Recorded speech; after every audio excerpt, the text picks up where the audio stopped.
I'm a lecturer in Natural Resource Management and Extension here at the University of Sydney. And for a large part of my academic career, I've been looking at, strategies that integrate conservation and production.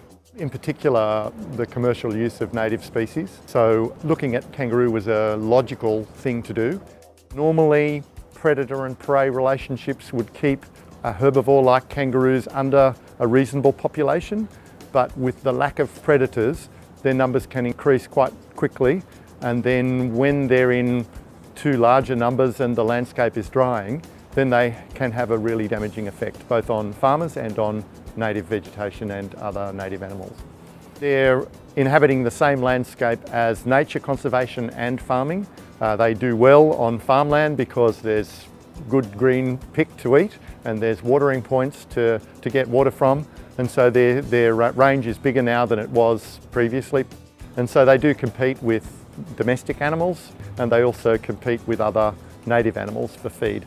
I'm particularly interested in those farmers that are managing for our landscape.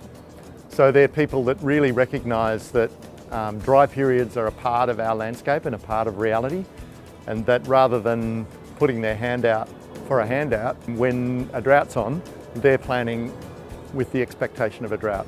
They're managing well, they've still got feed in their paddocks even though we're in the height of droughts, and that's where all the kangaroos are, and they can't easily manage kangaroo populations. They can manage their domestic animals, but they can't manage the impact of native animals such as kangaroos. Kangaroos will move to where there's feed, and so that's a huge disincentive for farmers to be conservation-oriented managers, and that's where it really causes the damage from my perspective.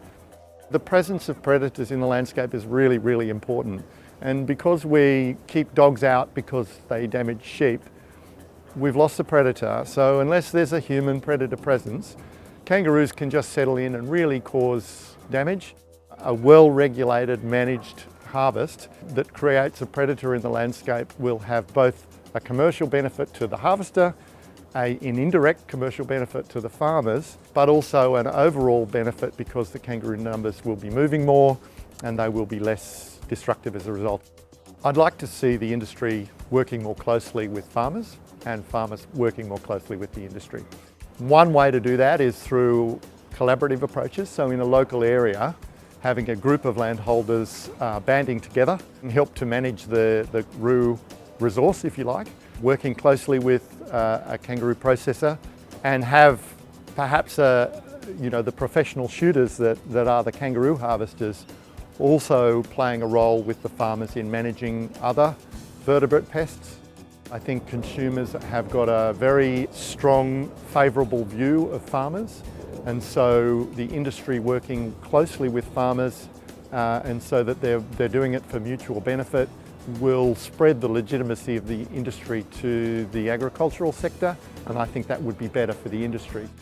The meat gets very closely inspected.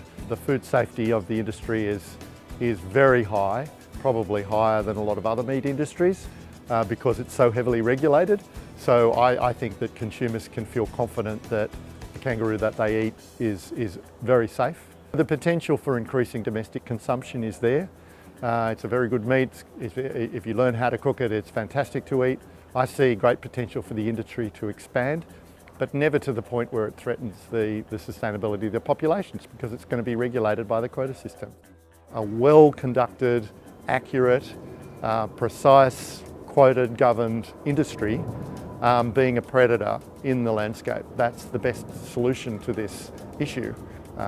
Using a valued animal as a resource and valuing its place in the landscape.